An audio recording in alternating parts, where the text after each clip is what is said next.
In the winter of 1968, a 38-year-old bank officer named D. Hawk was called into a windowless room in San Francisco. The carpet smelled of stale cigarette smoke and wet wool. On the mahogany table sat a cardboard box overflowing with crumpled pink carbon receipts. The system was collapsing. A decade earlier, Bank of America had launched a chaotic experiment. They mailed 60,000 small plastic cards to random people in Fresno, California. They called it the Bank AmeriCard. It was a beautiful promise. You could walk into a hardware store, buy a box of nails, and hand the clerk a piece of plastic instead of crisp green bills. But nobody had figured out how to clean up the mess afterward. By the late 60s, the program was losing millions of dollars a month. Fraud was rampant.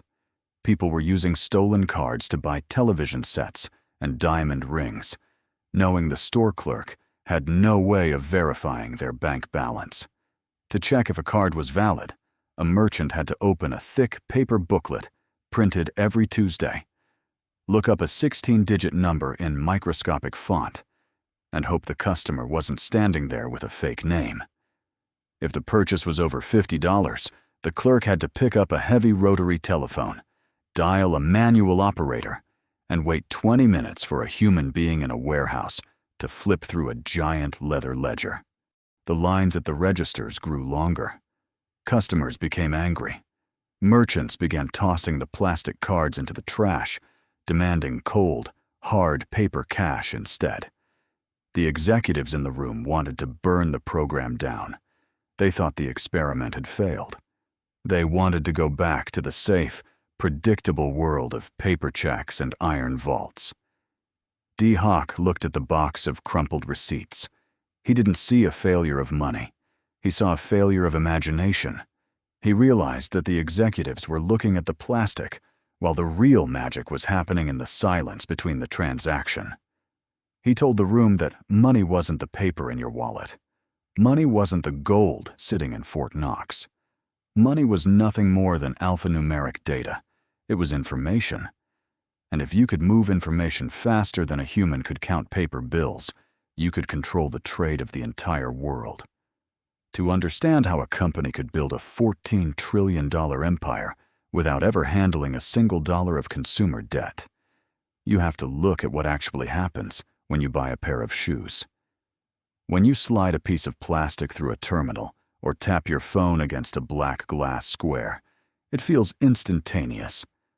A pleasant chime sounds. A little green check mark appears on the screen. You walk out the door, but in that 1 second, a silent, desperate race takes place underneath the earth. Your local bank, the one whose logo is stamped on the front of your card, doesn't know the shoe store owner. The shoe store's bank, located 3 states away, has never heard of you. If they had to settle the bill directly, they would need to write a physical check, mail it across the country, wait for it to clear, and manually update a mainframe computer. The shoe store owner would have to wait a week to see if your money was real. Visa solved this by building an invisible bridge that no one could see, but everyone had to cross. They didn't create a bank. They created an association. D. Hawk convinced hundreds of fiercely competitive, bitter banking rivals to sit at the same table and agree on a universal language. He told them that if they kept fighting over their own tiny regional cards, the government would step in and take over the system. They had to create a single network that belonged to everyone and no one at the same time. They called it Visa. It wasn't an acronym. It didn't stand for anything. It was chosen simply because the words sounded identical in English, Spanish, Japanese, and Swahili. It was a word that felt like travel. It felt like permission to go somewhere else. But behind the global branding was a strict, brutal set of rules. Visa told the banks, "You keep the customers. You take the risk if they don't pay their bills. You charge the interest rates. We will stay out of the lending business entirely." Instead, Visa took a different job. They became the referee of the global economy. They became the entity that guaranteed that if a tourist from Chicago walked into a tavern in London, the tavern owner would get paid, even if the Chicago bank went bankrupt the next morning. And for that guarantee, Visa demanded a microscopic tribute. In 1973, Visa flipped the switch on a system called Base 1. It was a network of primitive computers connected by thick, heavy copper telephone lines rented from AT&T. Before this, if you wanted to buy a plane ticket, the airline agent had to call a central clearinghouse. Now, the merchant's terminal sent an electronic pulse down the wire. The pulse contained just a few pieces of data: your card number, the merchant's ID, and the exact dollar amount. The signal traveled to a fortified data center in the hills of Northern California. There, massive IBM server racks, cooling in rooms kept at exactly 68 degrees, read the data, found the customer's bank in New York, and sent a digital whisper back down the line. The entire process took less than 5 seconds. For the first time in human history, credit wasn't based on a handshake with a local banker who knew your father. Credit was an instantaneous mathematical equation solved by a machine 4,000 miles away. As the technology improved, the physical cash began to disappear from main streets. Armored cars still drove down the avenues, dropping off canvas bags of coins at local branches. But the real volume of commerce had migrated into the copper wires. Think about what this did to the merchant. If a grocery store owner took cash, they had to worry about employee theft. They had to worry about a robber coming through the front door with a pistol at midnight. They had to pay a service to haul the heavy coins to the night drop box at the bank. Visa offered safety.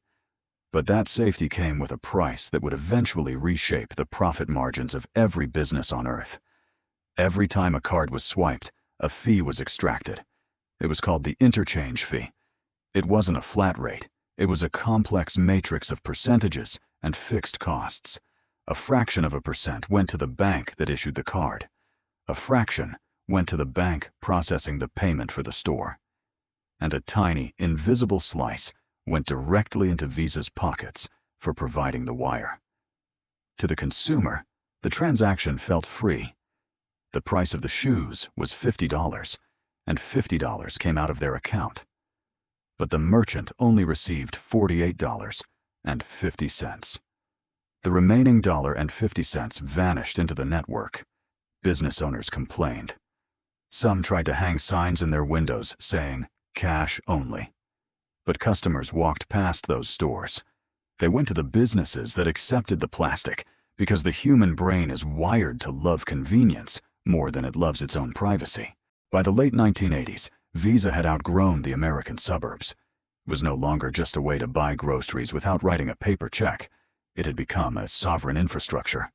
When the Berlin Wall came down in 1989, Western consumer brands rushed into the former Eastern Bloc.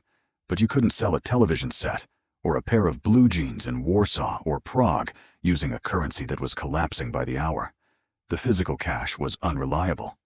Visa terminals arrived in the new markets before the roads were even paved. They brought stability, not by replacing the local currency, but by bypassing it. A consumer in Poland could buy a German refrigerator because Visa's mainframe could calculate the exchange rate between the Deutsche Mark and the Polish zloty in the time it took to blink an eye. They had built a network that was immune to the traditional problems of empires. If a government printed too much money and caused hyperinflation, the value of the paper cash dropped to zero. But Visa didn't care about the value of the individual unit of currency. Because their fee was a percentage, if a loaf of bread cost $1, they took a fraction of a cent. If inflation forced the price of that same loaf of bread up to $1 million, Visa took a fraction of that million. They had built a business model that profited from the very chaos that destroyed regular banks. In 2008, as the global financial system was tearing itself apart, the executives at Visa did something extraordinary. They transitioned the company from a private association owned by banks into a publicly traded corporation on the New York Stock Exchange. It was the largest initial public offering in United States history at the time. Wall Street investors looked at the balance sheets and realized something stunning. Regular banks were collapsing because they had loaned trillions of dollars to people who couldn't pay for their mortgages. Lehman Brothers vanished. Bear Stearns was wiped out. But Visa didn't have any bad loans on its books. because they had never loaned a single dollar. They had spent 50 years letting the banks take every ounce of risk, while they simply collected the rent on the wires. They were a utility company, but instead of moving water or electricity, they were moving human intent. Today, the scale of this operation is almost impossible to comprehend. Deep underground in Virginia and the plains of Colorado sit Visa's primary data centers. They are built to withstand earthquakes, tornadoes, and direct bomb strikes. They have their own independent power grids and enough diesel fuel to run for weeks without any connection to the outside world.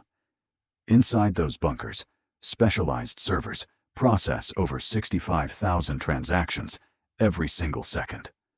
Every time a commuter taps their phone on a subway turnstile in London, every time a teenager buys a digital skin inside a video game in Seoul, and every time a logistics company pays for 10,000 gallons of fuel at a port in Rotterdam, a digital spark passes through those bunkers. The company has achieved what economists call a network effect. It is a simple, terrifying monopoly of scale. If you want to open a new coffee shop tomorrow, you must accept Visa. If you don't, you lose more than half your potential customers before you even open the doors. And because every merchant must accept it, every consumer must carry it. The loop is locked. No competitor can break in, because you cannot convince 2 billion people to switch to a new card unless every store accepts it, and you cannot convince every store to accept it unless 2 billion people carry it. Bitcoin and other cryptocurrencies promised to destroy this monopoly. They promised a world where people could send money directly to each other without an intermediary sitting in the middle. But the engineers in Virginia watched the crypto boom with a quiet, patient confidence. They knew the fatal flaw of the alternative networks. They knew that the average consumer doesn't want to be their own bank. They don't want to worry about losing a digital key and seeing their life savings disappear into a void. People want protection. If your Visa card is stolen, or if a sketchy website scams you out of a plane ticket, you don't lose your money. You call a number, the charges are reversed, and Visa forces the merchant to prove the sale was legitimate. That trust is the real asset. The plastic card is just a souvenir. We now live in a society that is rapidly moving toward the complete elimination of physical currency. In major cities across Europe and Asia, you can walk for days without ever seeing a paper bill or a metal coin. Street musicians have QR codes pasted to their guitar cases. Church collection plates have contactless terminals attached to the wood.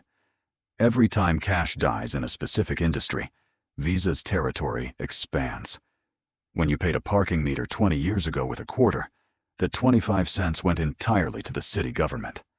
Today, when you pay that same meter using an app on your phone, a fraction of that quarter goes to a corporate office in Foster City, California. They have successfully financialized the basic movements of everyday life. You cannot buy a loaf of bread, rent an apartment, or watch a movie online without paying a private company for the right to move your own money. The financial system is no longer a public square maintained by the state. It is a proprietary garden enclosed by high glass walls. And the revenue generated by this machine is staggering. Visa regularly reports operating margins of over 60%. To put that in perspective, the most profitable technology giants on Earth, companies like Apple or Microsoft, operate with margins closer to 30 or 40%. Retailers and grocery stores are lucky if they keep 3% of their total sales. Visa keeps 60 cents out of every dollar they take in because they don't have to build factories. They don't have to source raw materials from mines. They don't have to ship heavy freight across the ocean. They built the machine once, decades ago, out of copper and code. Now they just have to keep the servers cool. D. Hock, the man who started it all, walked away from the company in the 1980s. He spent the rest of his life living quietly in the hills, watching the monster he created grow to a size he never anticipated. Before he died, he expressed a strange, melancholic view of what the network had become. He had wanted to build an organization that belonged to everyone, a beautifully decentralized system where no single entity had absolute control. Instead, he watched it become one of the most powerful corporate institutions in human history, an invisible state that can cut off the financial lifeblood of entire nations with the stroke of a key. If Visa decides to pull its network out of a country due to international sanctions, that country's domestic economy freezes within hours. Regular people find themselves standing at ATMs that refuse to give them their savings, holding pieces of plastic that have turned back into worthless scraps of vinyl. The true genius of Visa wasn't that they figured out how to print money. Printing money is expensive. It requires paper, ink, armed guards, and political consensus. Governments can fail, and when they do, their printed money dies with them. Visa did something far more permanent. They built the highway that money has to drive on. They let the nations of the world argue over their flags, their borders, and their currencies. They let the politicians print as much paper as they wanted until the ink ran dry. Because as long as people still want to buy things, as long as a customer still wants to walk into a store and leave with a product they haven't physically paid for yet, they will always have to use the wire. And as long as they use the wire, the silent machine in the dark will keep counting, taking its tiny, infinite slice of the world, 1 second at a time.